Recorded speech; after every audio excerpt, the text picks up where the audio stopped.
Fan Nation, Jon Impemba here with James Grande. Welcome to the Better Baseball MLB DFS Playbook podcast and live stream recording here for Friday's 14-game main slate. James, TGIF, thank God it's Friday. 14 games to end the week. Here we are. We've made it.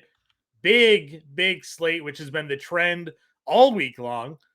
Big slate on Tuesday, big slate on Wednesday, a bigger slate than usual on Thursday. 14 games here on a Friday to finish it out.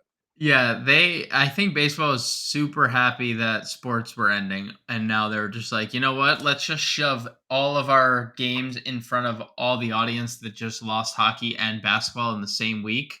I think that was literally probably the schedule makers, right? Like early in the year, just like, all right, NBA Finals probably ends right here. Let's just put a lot of baseball this just week. stack Particular. it. Stack all these games up. And still no one's going to watch. And still no one's going to watch, except our loyal fans here at Fantasy Alarm and Better Sports Network. They're going to watch. And even if they don't, they're still going to watch us, John, and watch our content breaking down the 14-game slate. And why don't we just jump into it? Because we have 14 games. Yeah, and I agree. Sentiment TGIF. I like that one. Thank God it's Friday. Yeah. I like that one quite a bit. Are you too young for that, or do you remember the TGIF days?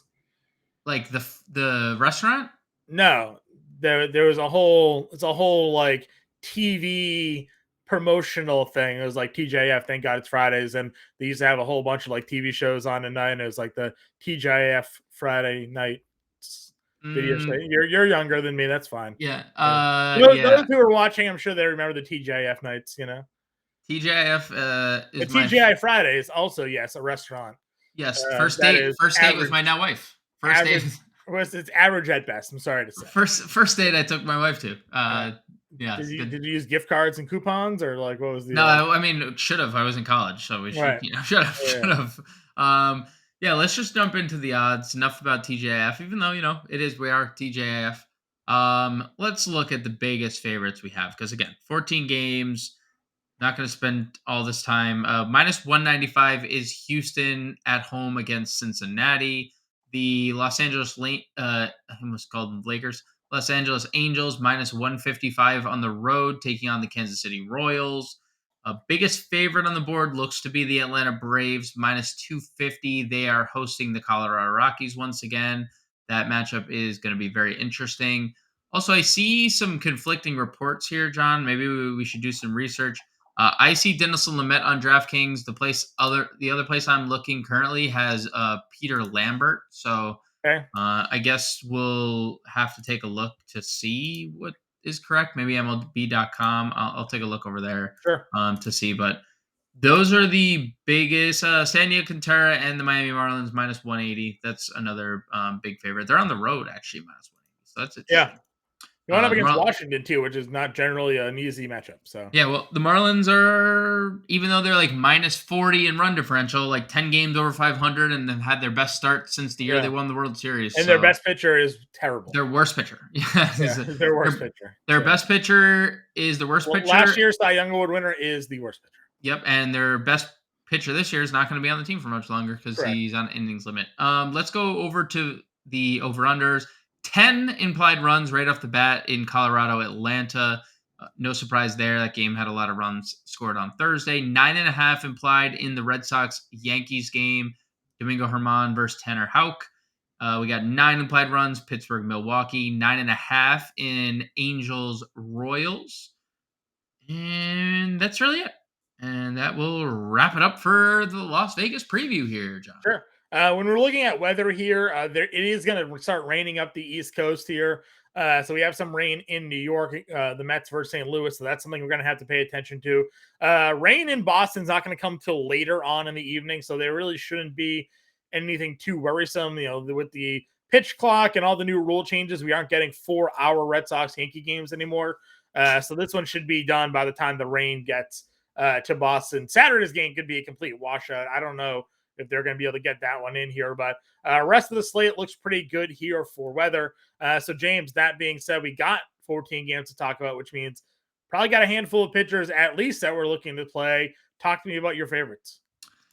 Yeah, just confirmed Dinelson Lamet, according to MLB.com, is starting. So I don't know what. That's good news for us because we want to very good news for us. And it's, So top pitchers today, I like Joe Ryan. Now, you brought it up before we hopped on this podcast that Joe Ryan's pitch counts have obviously kind of Yep. fizzled out, and we saw that same thing happen with Sonny Gray on Thursday, where they took him out of 79 pitches, and I think Minnesota is just kind of maybe preserving starters for later in the year, especially Sonny Gray, who's been oft injured. Joe Ryan probably never gonna have a workload that he's on pace to have this year. So definitely something to monitor, but the spot is elite. It's as good as it gets against Detroit. I know Detroit did have a good game on Thursday, but that is not as frequent as the bad games that they typically have. If you don't want to play Joe Ryan, I think pivoting to Zach Gallen is perfectly fine. I know Zach Gallen has actually had a couple of rocky starts after, going through that incredible historic stretch of 4 straight scoreless games. But he is still an elite pitcher. We've seen 27 or more fantasy points. I mean, 4, 5, 6, Yeah. 6 times this year. And he takes on a Cleveland offense that clearly has better results against lefties. I think that is something that you and I have come to just agree on. Like, they can't hit righties, but they Yeah. do have some crooked numbers against lefties of late. And then my third pitcher up here, I like Michael Kopech. Seattle's offense is still just middle of the pack, and Michael Kopech's still really pitching well. Yeah. His worst start recently was 4 1/3 against the Angels, where he struggled early in that game. He gave up runs right off the bat.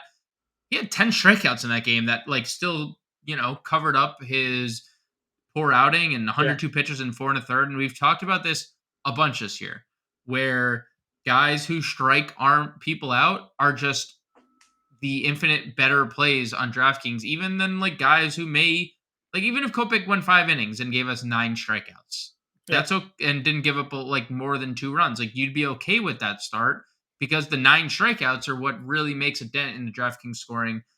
So I like Michael Kopech 9,300 going up against the Mariners offense, still ranking in the bottom 10 against right-handed pitching across almost every category. And we know that they're a team that also strikes out a bunch against righties as well.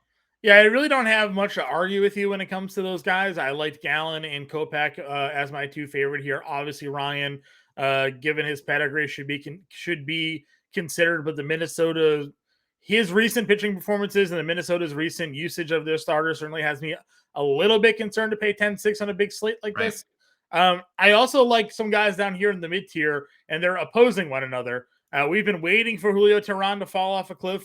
Some of the numbers suggest it could be happening soon. So you could certainly take a look there and go in that direction. But at the value, Rich Hill's down here still pitching Right. some pretty good games, and we've been throwing lefties against Milwaukee all season long. Now they have some guys that have started to come around a little bit against Southpaws, but still, Hill's got a decent strikeout rate of late. I kind of think he's a good value play on this slate down here.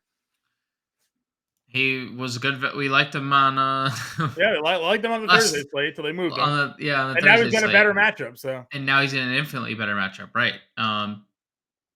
Definitely, because on Thursday it was Machado Tatis that he was going up against, and right. now it's Yeah, we weren't even considering him for the Thursday. no, was it? No, the Cubs. Cubs, Sorry, right, it was the Cubs. But the Cubs still hit lefties pretty well, where Milwaukee just doesn't, in any capacity, hit lefties well. None, zero, zilch. Worst offense in baseball against lefties. I like Rich Hill. I think that's a good value call. Julio Teheran,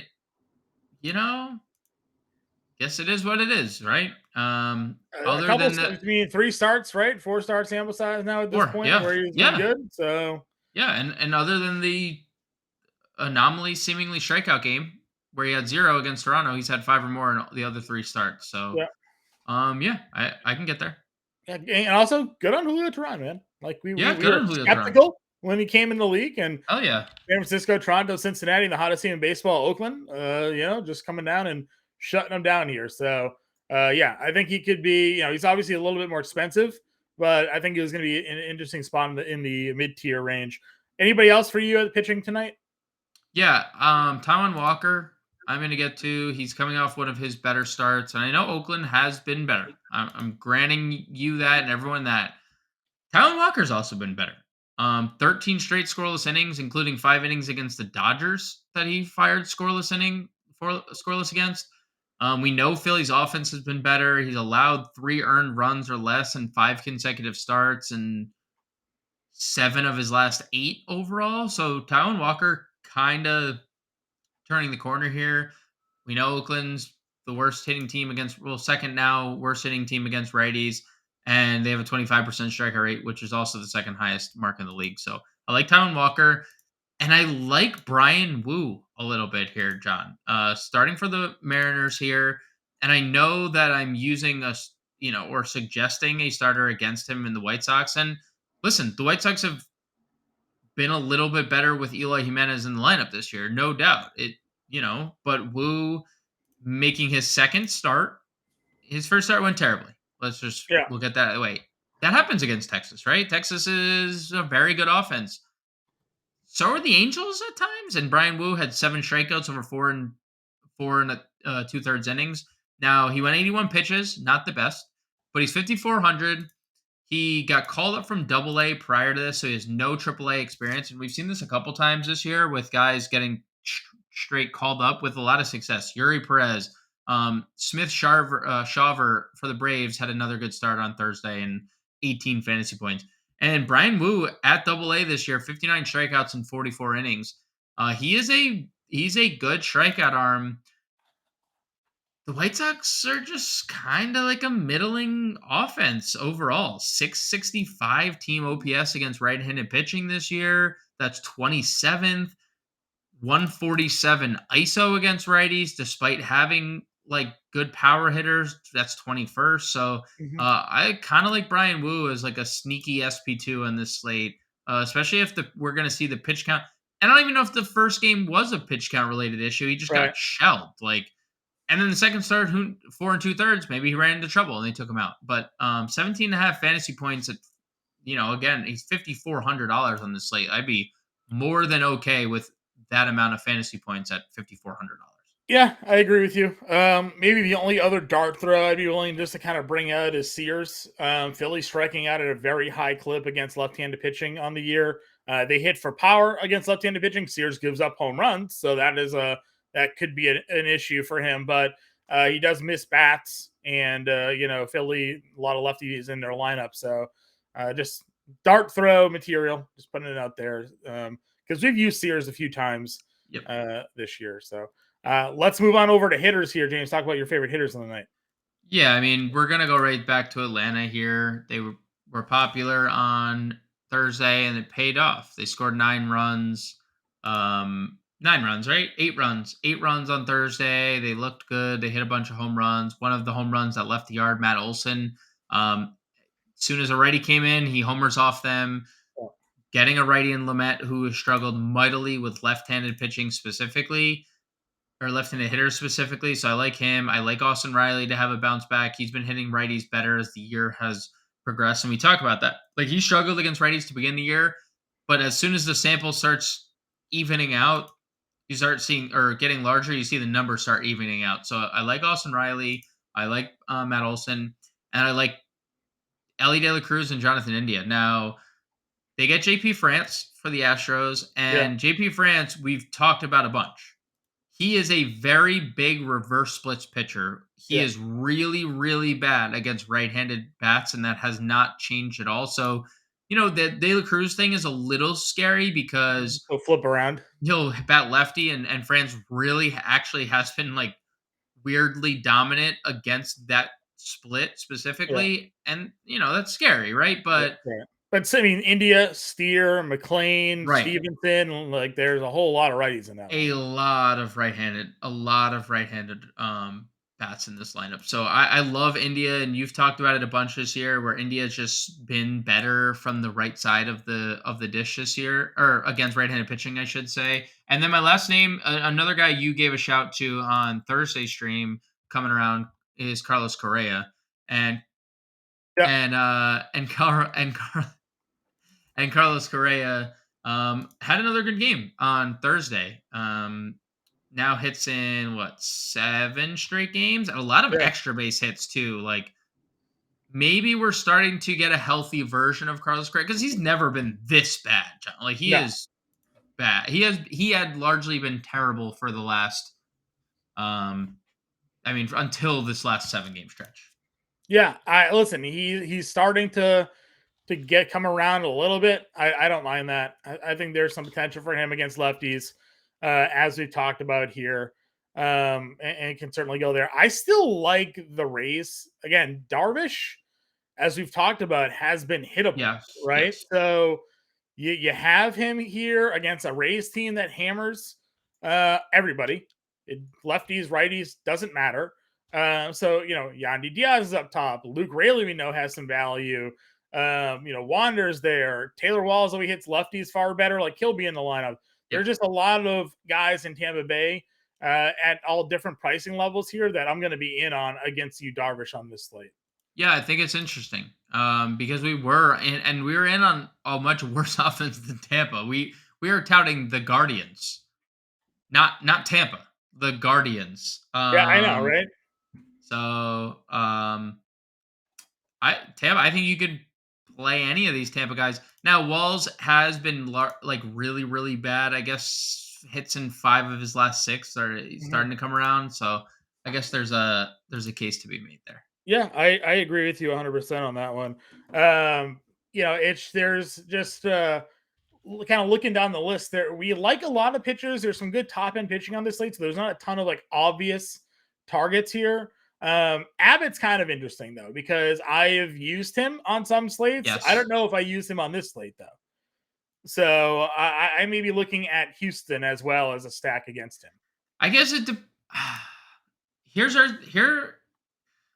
we've talked about this a bunch this year. Houston has not been the same team against left-handed pitching this year from the start of the year until now. And I know they have some hot hitters. Chas McCormick, another multi-hit game on Thursday. Abreu had been really hot coming into Thursday's game, but Bregman has been worse against lefties. Altuve has been worse against lefties. They don't have Jordan.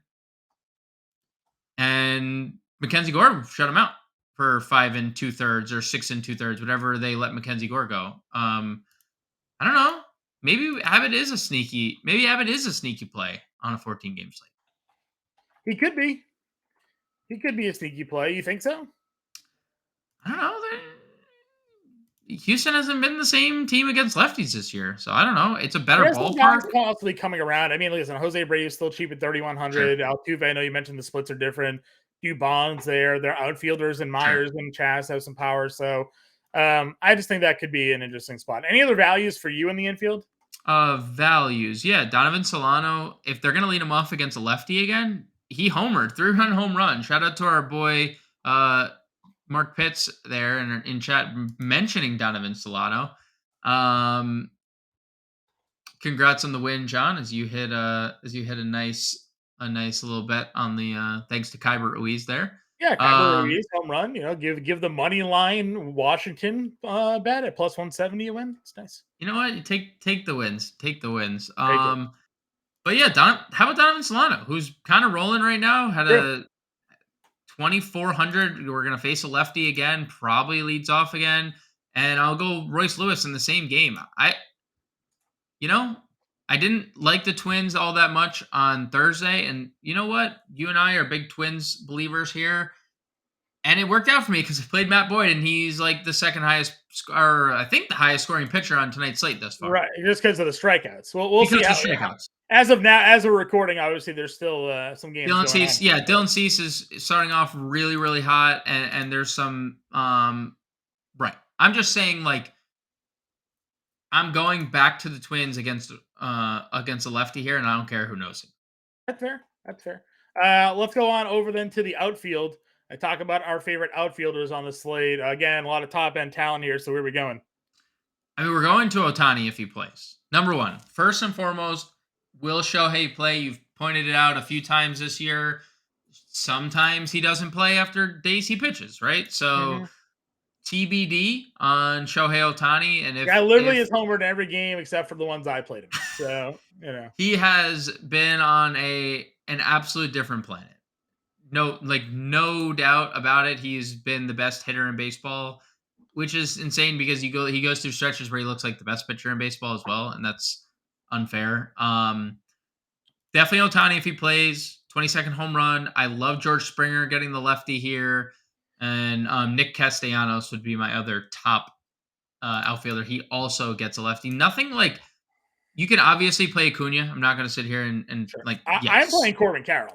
Tristan McKenzie looked great in his first start and was shelled in his second start. yes. And you mean Corbin Carroll obviously didn't, 0 for 4 finally in that game against Philly, but before that, like nobody was Got him getting out. Corbin Carroll out of a baseball game. So love Corbin Carroll at $5,400. I think he's going to be one of my favorite plays there. If you want to play a home run, Colin, maybe tomorrow when you do a tweet, I mean, Schwarber against Sears, right? Like, Yeah. he does hit for a lot of power, and Sears gives up home runs. So Yep. I do think that Schwarber maybe as a one-off home run dong could be a play there up at the top. There's some interest for me on that level. Nobody's going to play the Blue Jays again because they just never do. But you have Springer at 49 against Martin Perez that I think has some interesting upside there as well. So I like Blue Jays. I like Arizona because, again, I don't know what McKenzie's going to show up. And sometimes name value, people won't go up against McKenzie. He's only 2 starts back from injury, right? So, and one of them was good, and one of them was very good, and one of them was very bad. So, and Arizona's been one of the better offenses in baseball here for a little bit. So, that's where I'm going at the top. I agree.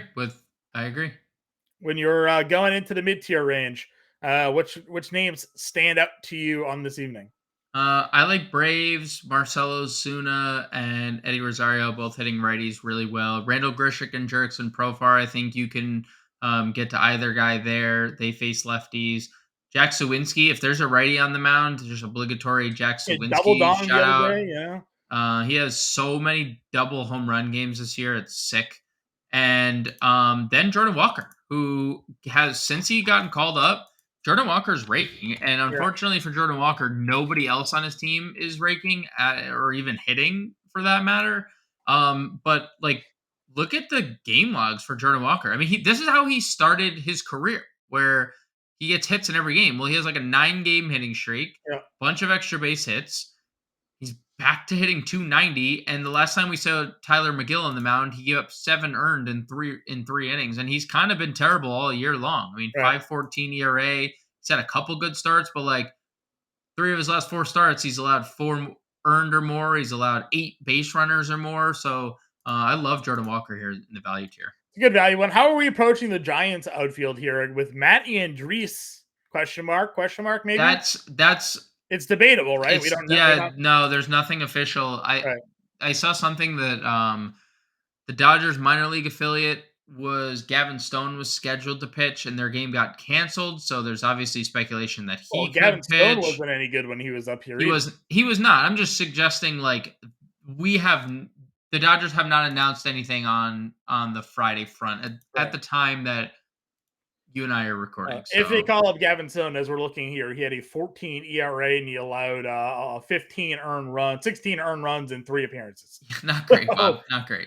If he ends up being the one, or if it is Matt Andriese, I mean, Giants got to be in play, right? Yeah. We would circle back to the infield too. Thairo Estrada, Lamonte Wade. Yeah, I mean, they would all firmly be back in play too. Conforto here at $4,200. You had, where was he down here? Yaz is 36. They called up their top outfield prospect. Yeah, Luis Matos. He hit second in his debut. $2,600 here. I mean, yeah, he has power. He is a power and speed guy, and I think we're just gonna see him permanently because the Haniger. The unfortunate Haniger broke his arm. Yeah. So listen, I think that the Giants outfield here could be super interesting, really, regardless of who the Dodgers are taking to the mound. So and Jock Jams has been better than almost all of them too. Right. He has like a 400 average for him every now and then though, which is the frustrating part. But he did double dong 4 for 4, 4 runs and 2 homers against his former club there. So Yeah, I like that. I like that call. I think that's probably where I'm going to be looking at here in the outfield. Guys you've mentioned, I like the Giants value there. Just kind of like scrolling through and see if there's any other misprices. Again, this is our first look. We didn't talk much Boston. Thoughts on Herman here against the Red Sox in Boston? We know their offense kind of ticks up a little bit. Yeah, Herman's been good, weirdly good. I don't With know or if without he's the sticky stuff, you know? yeah. I mean, that's to be TBD. We don't know if and when he's on the sticky stuff, but he's Yeah. been good. Like for what it's worth. I mean, he pitched 6 innings against Boston in Yeah. their last series. He was the only one that beat you guys. Start before 1 inning or 6 2/3, 1 run against the Dodgers. So he's been pretty good. I'm not going to get to him at 99, but also he hasn't had a lot of bad outings to like stack against. You liked Edward Olivares against the lefties, didn't you? Yeah, Patrick he has good Sandoval numbers. here? Yeah, he has good numbers against lefties. I mean, I like the Royals against lefties in general. They Right. do hit lefties. Bobby Witt is someone who hits lefties extremely well. Olivares hits lefties really well. I could see myself getting to him. You know, Sandoval's been good, not great this Sure. year. So if you want to get to Olivares, that's okay. All right. Before we make our lineup, give us your home run call of the evening. Home run call if Ohtani plays, it's Ohtani. Okay. I'm gonna go Schwarber. Okay. I think he gets this here. So I'm gonna go Kyle Schwarber for my home run call. Give me your top stack. Braves. Yeah, that's kind of hard to argue against Colorado there, right? Yeah, with Lamet on the mound. Yeah. You like Braves. I'm gonna go Giants here as my value contrarian stack Okay. against whomever is going to be pitching for the Dodgers. Okay. So we can pair up the Braves with the Giants. There's definitely enough value to get that combo in place. Who's your value play of the night? Value play is going to be Royce Lewis or Donovan Solano. I like the Twins a lot. They're my contrarian stack. Okay. I'll go with the Giants outfielder, Mateos, that got called up there. $2,600. Guy said he hit second. So yeah, he hit second. Yeah, hit second in his debut. So that's where I'm going to go here for value. Let's quickly build a lineup for the folks at home before we close out the show. Where are we heading in pitching? We kind of liked Rich Hill at 67. Didn't we go in on that? Yeah, want to go Hill Kopech? Hill Kopech, I'm in. Hill and Kopech, 42.50 a play. Excuse me, to finish it out here. Where are we targeting? Catcher.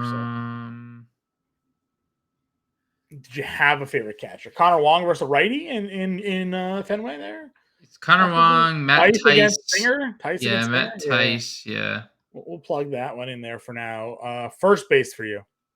Matt Olson. We can spend up on Olson. Yeah, we can I know he's very expensive, but it's also going to be, I really want to get Ohtani and you want to get Schwarber, so we'll have to. Yeah, we don't have to get Schwarber. We can. I got Mateos in here.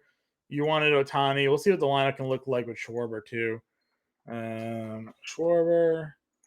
So we got 3,500 for second, third, and short, if this is the direction that we wanted to go. Again, we don't have to go. Bryce Lewis. Yeah. Bryce at third. Yeah. Do we have a value second base play here? You could play Kyle Farmer at either second or third. He gets a lefty in Tyler Alexander. Yeah, I like that. And then third, shortstop is 4,500 a play. Let's see. Correa. Yeah. There you go. We got 3 twins. Twin stack in. Mark, close your eyes. We got twin stack here. So that's a look at our example lineup here put together just based off of our initial conversations on this 14-game slate. We'll have a full playbook out for everybody. Will James and I will also be back live at 5 o'clock Eastern. Quickly, more importantly, before we get out of here, everybody, the Fantasy Football Draft Guide is now live on site.